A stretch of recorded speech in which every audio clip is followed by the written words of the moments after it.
Assalamualaikum warahmatullahi wabarakatuh. Kami dari kelompok 6 akan mempresentasikan materi tentang tahapan sintesis protein, yaitu transkripsi dan translasi. Anggota kelompok kami terdiri dari yang pertama, Aura Adelia Putri dengan NIM 246132599. Yang kedua, ada Aulia Ramadhani Idris dengan NIM 246132224. Yang ketiga ada Benta Syarina Arlian Jinata dengan NIM 246132249. Yang keempat ada Rima Gemasya Fitri dengan NIM 246132208. Dan yang terakhir ada Salmaira Ani Putri Wulanda dengan NIM 246132269. Sebelum masuk ke pembahasan, saya akan menjelaskan terlebih dahulu apa sih yang dimaksud dengan sintesis protein itu. Jadi, sintesis protein adalah proses pembentukan protein yang melibatkan peran DNA dan RNA. DNA adalah sekumpulan materi genetik yang satuan molekulnya disebut dengan nukleotida. Sedangkan RNA adalah materi genetik yang basa nitrogennya terdiri dari adenin, guanin, sitosin, dan urasil. Selanjutnya, untuk tahapan dari proses sintesis protein itu akan dijelaskan oleh rekan saya.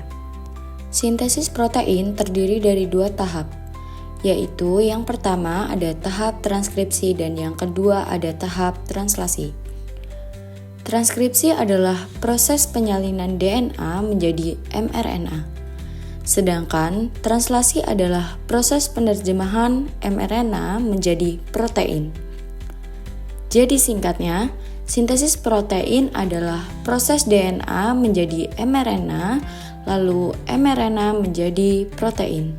Tahapan proses transkripsi terdiri dari 3 tahap utama, yaitu inisiasi, elongasi, dan terminasi. Yang pertama ada inisiasi. Transkripsi dimulai ketika enzim RNA polimerase menempel pada wilayah DNA yang disebut promoter. Promoter adalah titik awal proses transkripsi dan menentukan segmen DNA yang digunakan sebagai cetakan atau template.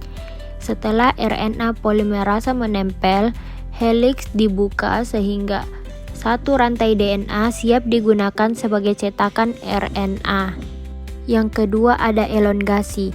Pada tahap ini, RNA polimerase bergerak sepanjang rantai DNA cetakan merangkai ribonukleotida sesuai urutan basa komplementer DNA.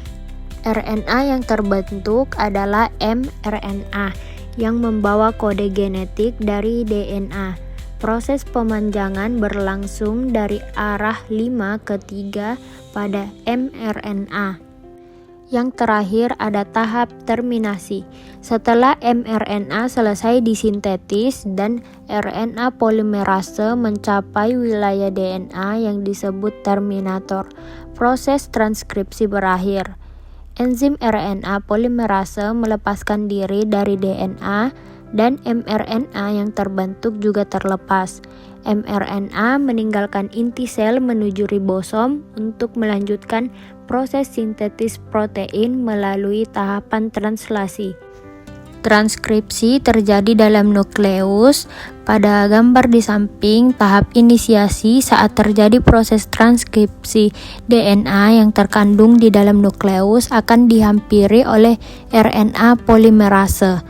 Inisiasi terjadi saat RNA polimerase melekat pada daerah promoter gen. Pada saat itu, RNA polimerase akan mulai membentuk mRNA melalui cetakan DNA template. Elongasi adalah RNA polimerase mulai menambahkan nukleotida RNA secara berurutan. Setiap basa DNA akan berpasangan dengan basa RNA yang komplementer. A atau adenin pada DNA akan berpasangan dengan U atau urasil. Pada mRNA, T timin pada DNA akan berpasangan dengan A adenin pada mRNA. G guanin pada DNA akan berpasangan dengan C sitosin pada mRNA. Dan sitosin pada DNA akan berpasangan dengan guanin pada mRNA. Hal ini menghasilkan rantai RNA yang semakin panjang. Kemudian RNA polimerase akan mengarahkan pembacaan dari arah 5 ke arah 3. Terminase terjadi ketika RNA polimerase mencapai sinyal terminator atau kode berhenti pada DNA. Pada titik ini, sintesis RNA berhenti dan molekul RNA yang terbentuk dilepaskan dari DNA, sedangkan heliks DNA menutup kembali. Tahapan proses translasi. Di sini terdapat 3 tahapan proses translasi. Seperti pada gambar, tahap pertama dimulai dari tahap inisiasi. Pada tahap ini, ribosom menempel pada RNA baru atau mRNA. Lalu, ribosom akan mencari dan mengenali kodon start, yaitu AUG. Kodon ini menjadi tanda dimulainya proses pembentukan rantai protein. Selanjutnya, tahap yang kedua adalah tahap elongasi, yaitu pemanjangan rantai protein. Di sini, tRNA akan masuk membawa asam amino yang sesuai dengan kodon pada mRNA, dan setiap tRNA memiliki antikodon yang cocok dengan kodon mRNA, sehingga asam amino bisa disusun satu persatu menjadi rantai polipeptida. Dan tahap yang terakhir adalah terminasi.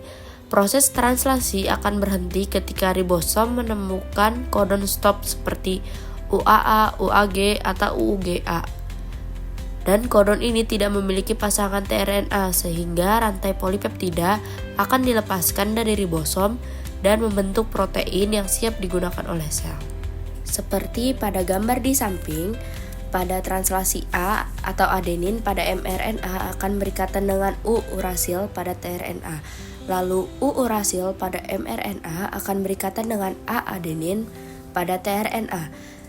Lalu G-guanin pada mRNA akan berikatan dengan C-sitosin pada tRNA, dan C-sitosin pada mRNA akan berikatan dengan G-guanin pada tRNA. Selanjutnya, inisiasi. Inisiasi dimulai saat ribosom subunit kecil terikat pada mRNA. Ribosom subunit kecil ini akan bergerak dari arah 5 ke arah 3, yaitu dari kiri ke kanan.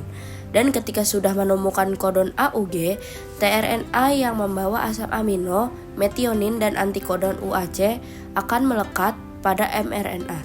Dan setelah tRNA terikat pada mRNA, maka ribosom subunit besar akan datang dan terikat juga bersama ribosom subunit kecil untuk melengkapi proses inisiasi. B. Elongasi. Ribosom subunit besar memiliki 3 daerah, yaitu daerah amino asil, peptidil, dan eksid.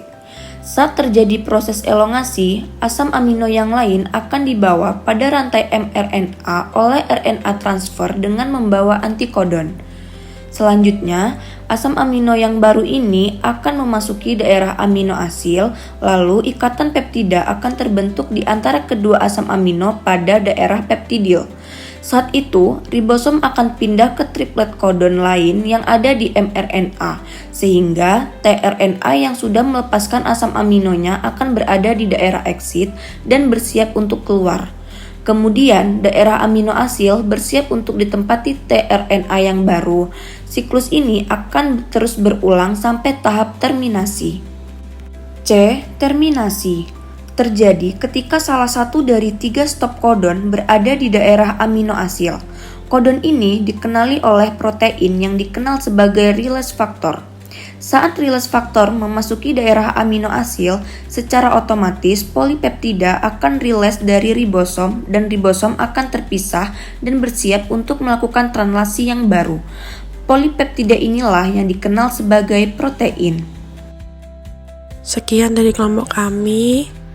Kurang lebihnya mohon maaf. Wassalamualaikum warahmatullahi wabarakatuh.